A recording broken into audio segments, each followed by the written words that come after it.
योग की जो प्राचीन विधाएं हैं वो लगभग विलुप्त हो चुकी हैं। योग को यहाँ एक सर्कस और एक खेल बना रखा है,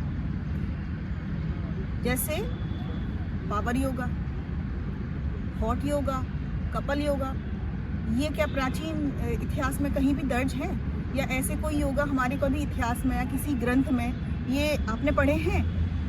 कहीं ऐसी योगा आसनों का कहीं जिक्र है या योगा से रिलेटेड ऐसी कोई चीज़ें हमारे ग्रंथों में हैं? तो योगा का एक खेल है और एक सर्कस है।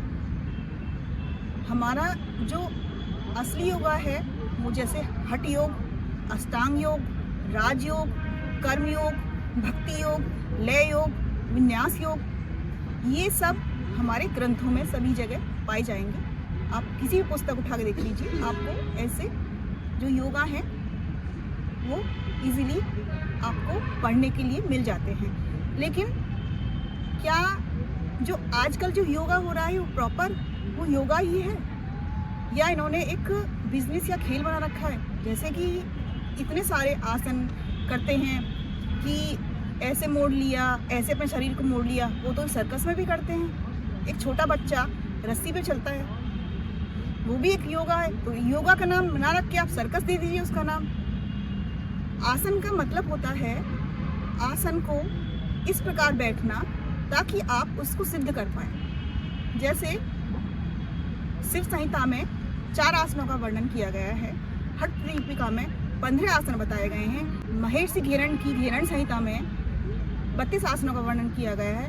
वैसे 84 लाख आसनों का जिक्र हमारे ग्रंथों में पाया जाता है, लेकिन कुछ चुनिंदा आसनों को ही हम अपने जीवन में उतार पाते हैं, क्योंकि महर्षि पतंजलि कहते हैं स्थिरम सुखम आसनम। इसका मतलब है कि जैसे आप स्थिर रूप में सुखपूर्वक बैठ सकते हैं वो आसन है।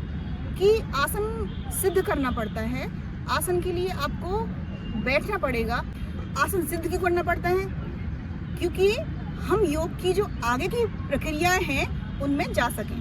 लेकिन आजकल जो सिर्फ और सिर्फ आसनों को ही प्रॉपर योग के रूप में दर्शाया जा रहा है, वो हमारी प्राचीन विधा नहीं है, वो सिर्फ एक व्यायाम कह सकते हैं आप उसे। आसनों के द्वारा हम अपने शरीर को स्वस्थ बना सकते हैं, इसमें कोई दोहराय नहीं है।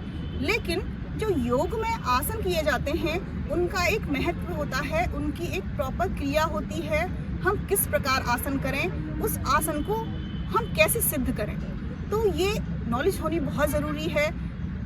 इस नॉलेज के थ्रू आप योग की जो आगे की क्रियाएं हैं उसमें जा सकते हैं। जैसे आसन तो महर्षि पतंजलि ने 3रे नंबर पर रखा हुआ है, उससे पहले हमारे 2 चीज़ें आती हैं, यम और नियम, जो हमारे सामाजिक और नैतिक बंधन हैं, जो व्यक्ति पहले स्वयं को आसन तक आने के लिए तैयार करता है। उसके बाद हमारा प्राणायाम आता है, तो प्राणायाम को भी हम सिद्ध करते हैं। रील्स और लाइक के चक्कर में यहाँ योग के रूप में नग्नता को ज़्यादा दिखाया जा रहा है, और कुछ ही लोग, बहुत चुनिंदा लोग ही योग की इस प्रक्रिया को जानते हैं और वो सही प्रकार से इस योग को सिखा रहे हैं। बाकी तो यहाँ से ये जो असली योग है वो लगभग विलुप्त हो चुका है।